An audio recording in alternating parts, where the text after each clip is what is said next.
বাবা মায়ের স্মার্টফোন নিয়ে যদি আমরা এসবে ডুব দেই, এরা কি আমাদের আসলে মডেল হতে পারে বলেন? একবার চিন্তা করেন না। হ্যাঁ, এই সমস্ত লোক যাদের চুল মেয়েদের মতো কাটা, যাদের মানে কোনো পুরুষত্ব নাই, যাদেরকে টোটালি হিজড়া বলা চলে, হ্যাঁ, এই সমস্ত মানুষদেরকে আমরা পছন্দ করি, তাহলে আমাদের মানসিকতার কি বিকৃতি ঘটে নাই? কতটা নোংরা মনমানসিকতার আমরা।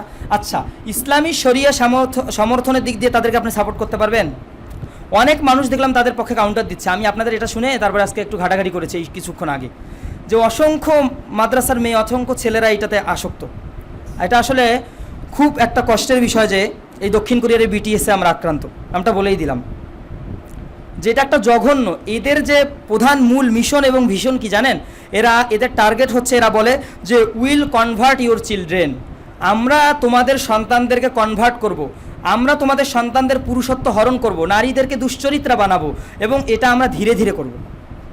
ধীরে ধীরে এরা এই কাজে, এটা প্রোগ্রাম ওদের কাজই হচ্ছে মুসলিমদের মাঝে অশ্লীলতার প্রচার প্রসার করা, ওদের কাজই হচ্ছে মুসলিম মেয়েদেরকে ধ্বংস করা, চরিত্র নষ্ট করে দেওয়া। তারা যেন মন্ত্রমুগ্ধের মতো তাদের পিছনে ছুটছে না? হাজার হাজার লক্ষ লক্ষ নারী তাদেরকে ফলো করছে। এখনও দাজ্জাল আসেই নেই, তাতেই অবস্থা। অথচ আল্লাহ রসুল সাল্লাল্লাহু আলাইহি ওয়াসাল্লাম বলেছেন কি, যে শেষ জামানায় দাজ্জাল যখন আসবে তখন দাজ্জালের মন্ত্রমুগ্ধে পড়ে লক্ষ লক্ষ কোটি কোটি মানুষ দাজ্জালের অনুসারী হয়ে যাবে। অথচ দাজ্জালের কাছে অনেক প্রোগ্রেস থাকবে, দাজ্জালের কাছে অনেক কিছু থাকবে, বিটিএসের কাছে যেটা নাই তার চেয়েও বেশি কিছু থাকবে। তো সামান্য বিটিএস দাজ্জালের একটা নমুনা, এর কাছে যদি আমরা আমাদের ইমানকে ঠিক রাখতে না পারি, তাহলে দাজ্জাল আসলে আমরা কি করব বলেন তো?